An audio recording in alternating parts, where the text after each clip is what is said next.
여러분 혹시 그 승무원 미스트라고 들어보셨어요? 이게 비행기 안이 엄청 건조하잖아요. 그런데도 피부를 촉촉하게 지켜준다고 해서 입소문이 확 났죠. 네네, 들어봤죠. 엄청 유명하잖아요. 맞아요. 이탈리아산 그 귀한 화이트 트러플을 넣은 프리미엄 비건 미스트인데 와, 벌써 전 세계에서 5천만 병 넘게 팔렸대요. 5천만 병이요? 어마어마하네요. 네, 바로 이 제품을 만든 K뷰티의 떠오르는 별 달바 글로벌 이야기입니다. 상장한 지 2달 만에 주가가 200% 넘게 뛰면서 시장을 아주 뜨겁게 달궜는데 올해 이 기업 도대체 뭐가 다른 건지 그 성공 요인이랑 미래 가능성까지 한번 깊이 파고들어 보려고 합니다. 여러분 궁금하시죠? 네, 2016년에 시작했으니까 역사가 아주 길진 않은데 정말 짧은 시간에 대단한 성장을 보여줬어요. 특히 뭐랄까 팬데믹 거치면서 KBT 자체에 대한 관심이 세계적으로 높아졌잖아요. 그렇죠. 그런 분위기 속에서 달바의 고급화 전략이랑 또 해외 시장을 빠르게 공략하는 게 제대로 통하는 거죠. 오늘 그 성장 스토리 속에 숨겨진 비결들, 또 앞으로 좀 눈여겨봐야 할 점들 하나씩 짚어보겠습니다. 이야, 성장세가 정말 무섭습니다. 작년 그러니까 2024년 매출이 3천억 원을 넘었고요. 영업이익도 거의 600억 원. 와, 대단하네요. 네, 전년도랑 비교하면 매출은 50% 이상, 영업이익은 80% 넘게 늘어난 건데 특히 놀라운 건 해외 매출이에요. 이게 증가율이 200%를 훌쩍 넘겨서 전체 매출의 거의 절반, 45.6%를 차지했다는 점입니다. 해외 비중이 그렇게 높아요? 네, 러시아부터 일본, 북미까지 안 팔리는 데가 없어요. 그야말로 글로벌 홈런이죠. 그렇습니다. 올해 1분기 자료를 보면요. 해외 비중이 이제 55%를 넘겼어요. 그러니까 이제는 명실상부한 글로벌 기업이다 이렇게 봐야 합니다. 그리고 설립하고 나서 9년 동안 매출이랑 이익이 한 번도 안 꺾이고 계속 늘어났다는 거, 이거 정말 보기 드문 기록이거든요. 9년 연속이요? 대단하네요. 네, 이런 꾸준함이 아마 시장의 신뢰를 얻는 데 큰 바탕이 됐을 겁니다. 역시 이 성공의 중심에는 그 유명한 아까 말한 승무원 미스트, 트러플 퍼스트 스프레이 세럼이 딱 버티고 있는 거겠죠? 네, 그렇죠. 핵심이죠. 이게 그냥 미스트가 아니라 독특하게 스프레이 타입 세럼이라는 점, 그리고 그 이탈리아산 화이트 트러플에서 뽑아낸 항산화 성분, 트러페롤이라고 하던데 특허 원료를 썼다는 게 좀 특별하게 느껴져요. 맞아요. 거기다 비건 인증까지 받아서 뭔가 착한 이미지, 그런 것도 더했고요. 그게 결정적이었어요. 미스트 세럼이라는 아예 새로운 시장 카테고리를 만들어낸 거죠.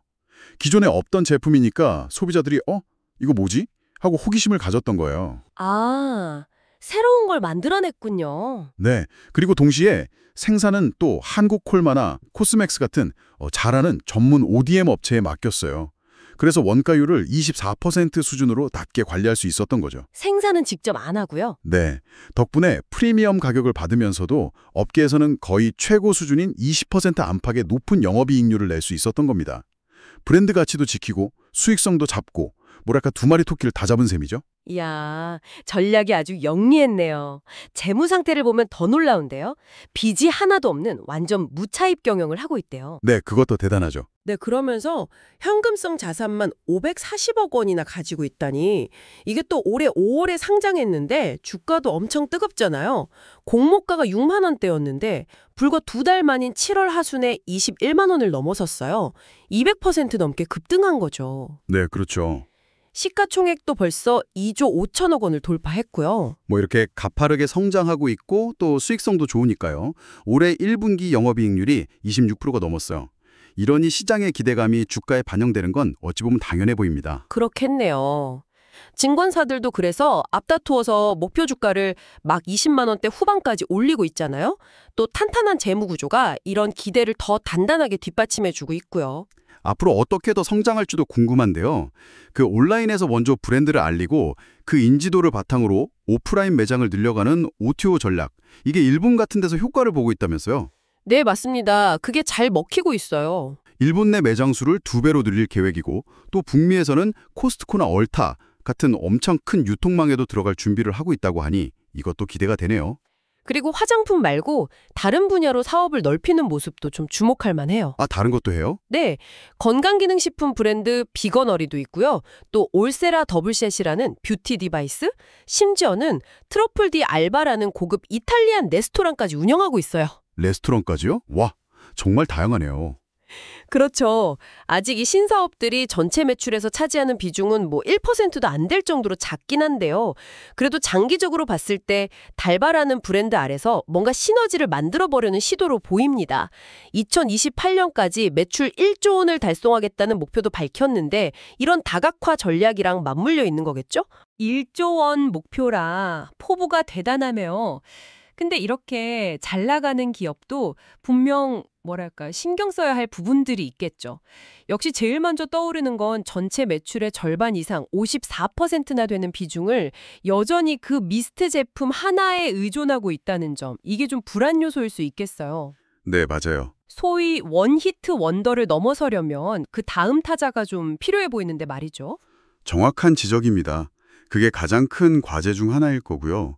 또 하나 생각해 볼 점은 기관 투자자들이 들고 있는 지분이 66.8%로 꽤 높다는 거예요. 아, 기관 물량이요? 네, 이 물량이 나중에 보호 예수 기간 끝나고 시장에 풀리면 그걸 이제 오버행이라고 하잖아요. 그게 주가에는 좀 부담이 될 수 있습니다. 그럴 수 있겠네요.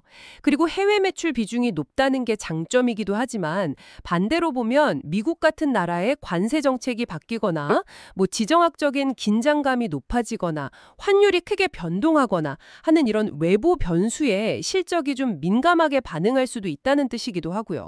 아, 외부 리스크도 고려해야 하는군요. 네. 마지막으로 하나만 더 덧붙이자면 장기적인 혁신 동력을 계속 만들어내야 하는데 연구 개발, R&D 투자 비중이 매출 대비 0.4% 수준으로 다소 낮은 편이에요. 이 점도 약간 아쉬운 부분으로 지적될 수 있습니다. 네, 그렇군요. 자, 그럼 정리를 한번 해볼까요? 달바글로벌은 확실히 그 독창적인 제품, 영리한 비즈니스 모델, 특히 해외 시장에서의 성공을 바탕으로 K-뷰티 시장에서 아주 강력한 플레이어로 떠올랐다. 그리고 탄탄한 재무 상태는 정말 큰 장점이다. 이렇게 볼 수 있겠네요. 맞습니다. 하지만 동시에 주력 제품에 대한 높은 의존도, 또 잠재적인 오버행 부담, 외부 환경 리스크, 그리고 상대적으로 좀 낮은 R&D 투자, 이런 부분들은 앞으로 해결해야 할 숙제라고 할 수 있겠습니다. 그렇죠. 과연 달바글로벌이 이 승무원 미스트의 성공 신화를 이을 또 다른 혁신을 보여주면서 지속 가능한 성장을 만들어갈 수 있을지, 아마 이 질문에 대한 답을 찾아가는 과정이 앞으로 가장 흥미로운 관전 포인트가 되지 않을까 싶습니다. 네, 오늘 저희가 함께 살펴본 내용들이 달바글로벌이라는 기업을 이해하시는데 조금이나마 도움이 되었기를 바랍니다. 물론 어떤 경우든 투자는 항상 여러 정보를 바탕으로 신중하게 접근해야 한다는 점, 그리고 최종적인 판단과 그에 따른 책임은 결국 여러분 각자에게 있다는 점을 꼭 기억해 주시기 바랍니다. 맞습니다. 오늘 내용이 유익하셨다면 구독과 좋아요 꼭 부탁드리고요. 저희는 다음 시간에 더욱 흥미로운 분석으로 여러분을 찾아뵙겠습니다. 고맙습니다.